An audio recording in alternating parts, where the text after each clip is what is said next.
Our next storyteller, you will remember by her bright red hair and her amazing carrot pants.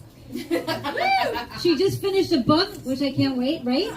You got a lot going on, girl. Proposal. She just finished a book proposal, which is no easy feat. Please put your hands together to court rundown.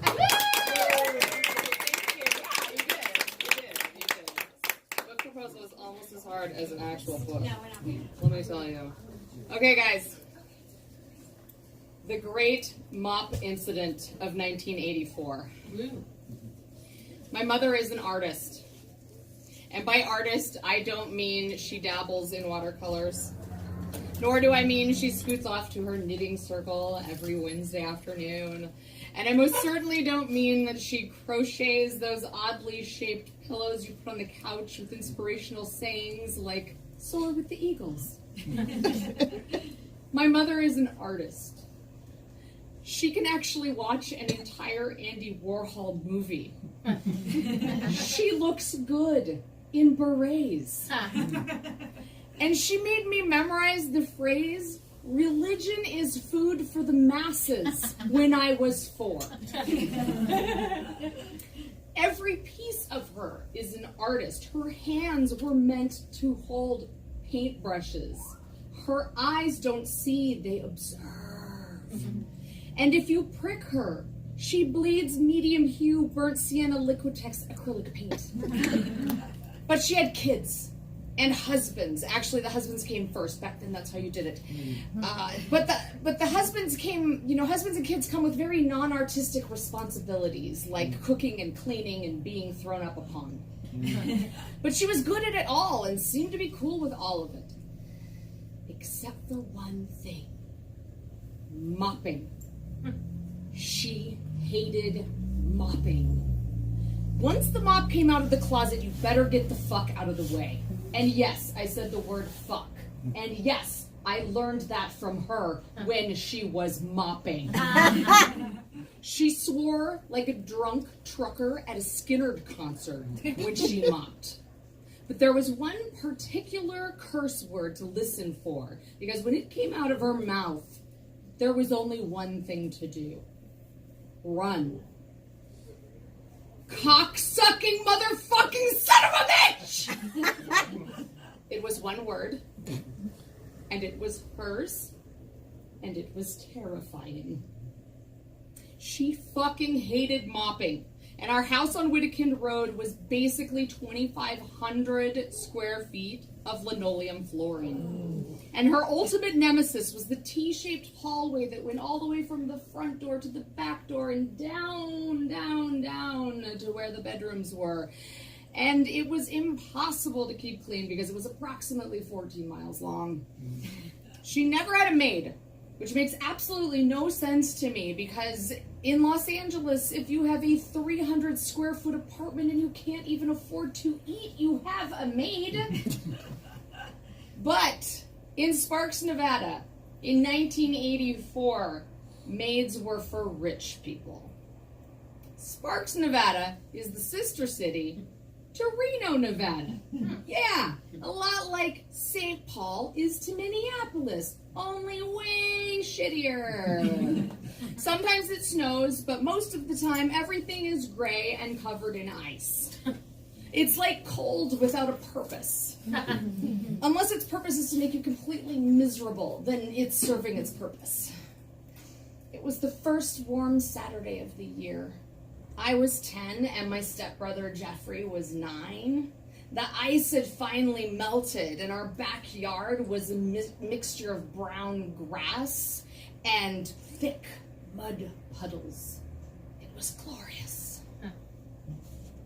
Jeffrey and I played all day in the backyard, building forts, racing back and forth to the irrigation ditch, and digging for another glimpse of the giant earthworm we had seen only one time before he went tunneling back through several strata of Earth's crust, and who we had lovingly named Fred for some reason. At the end of the day, we ran back into the house and down the long hall into our bedrooms, when suddenly we heard a bellowing scream. "What the fuck have you done?" It was Mom. And somehow, We knew she was yelling at us. What the fuck had we done? I scoured my brain for any previous misdeeds. You tracked mud all over my clean hallway! I mopped all day! How could you do this? And then she started to cry. Oh, this was bad. This was beyond you grounded bad. Crying? We were fucked. It was like when you asked your parents if they were mad and they said, no, just disappointed. We stayed in our rooms until we were forced out to eat dinner. This is when we saw the wreckage of our glorious afternoon. There was mud everywhere. I felt horrible. We ate dinner in total silence. The only thing I could think of to say was, how about those Mets? Because that's always what I say during an awkward silence, which is actually really strange because sometimes people actually answer and I know nothing about baseball. So it gets even more awkward. Silence. Chew, chew, chew. No Mets. Silence. And that's how it went until Mom stood up and declared, I'm going to bed and I'm not cleaning a fucking thing tonight. My stepfather then sent us back to our rooms. We didn't dare come out until nightfall. I snuck into Jeffrey's room. What are we going to do? We thought long and hard. The guilt was killing us. Let's clean the hall ourselves. I don't remember which of us said it, but it was immediately agreed upon that this was the best idea ever came up with in the history of ideas came up with in the whole universe. We waited until our parents were most definitely asleep, and then we struck. We were instantly faced with the problem that we had no idea how to mop a floor.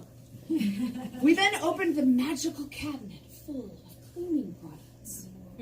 Yes, I eyeballed a green bottle with a picture of a mop mopping a super shiny floor on it. This must be it! I grabbed the bottle like it was the nectar of the gods. Next, we needed a mop. We ran to the land of mops and brooms and dustpans and other unmentionables, and we grabbed the glorious yellow sponge mop we'd watched her curse so many times. Then there we stood, staring at our humongous task ahead, daunted. There was a lot of mud. We would need a lot of nectar. We poured it all over the entire hallway. For safe measure, we used the entire bottle. Then we started to mop.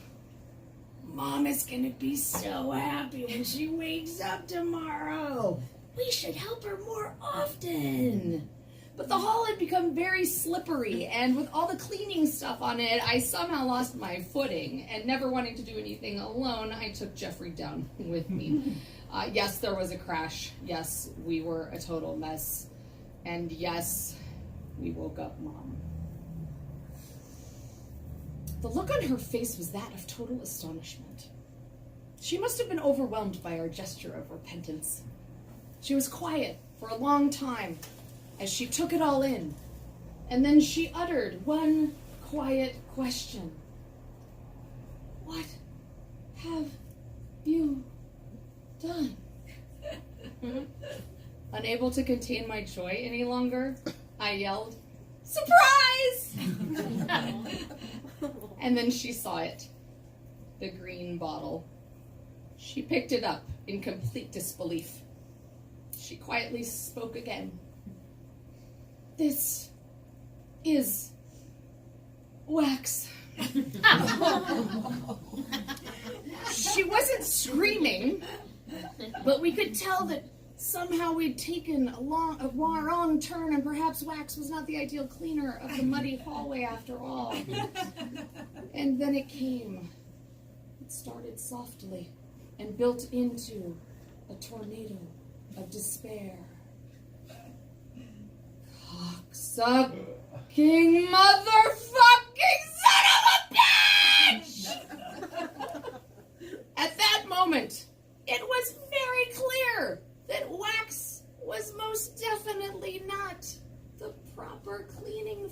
to utilize that night. We did what we always did when we heard Mom's battle cry. We ran. And we hid in our respective rooms until we turned 18 and moved out. It took her 5 hours to clean up our good deed. Yeah. Ends up, we basically turned the hall into a giant mud candle. And if it wasn't immediately cleaned up, it would have remained a giant mud candle for our entire residency at Whittakind Road. That was many years ago. And my mom is now a great-grandmother, and I'm now a mother. But I learned a lot from the great mop incident of 1984. Number 1, never buy floor wax.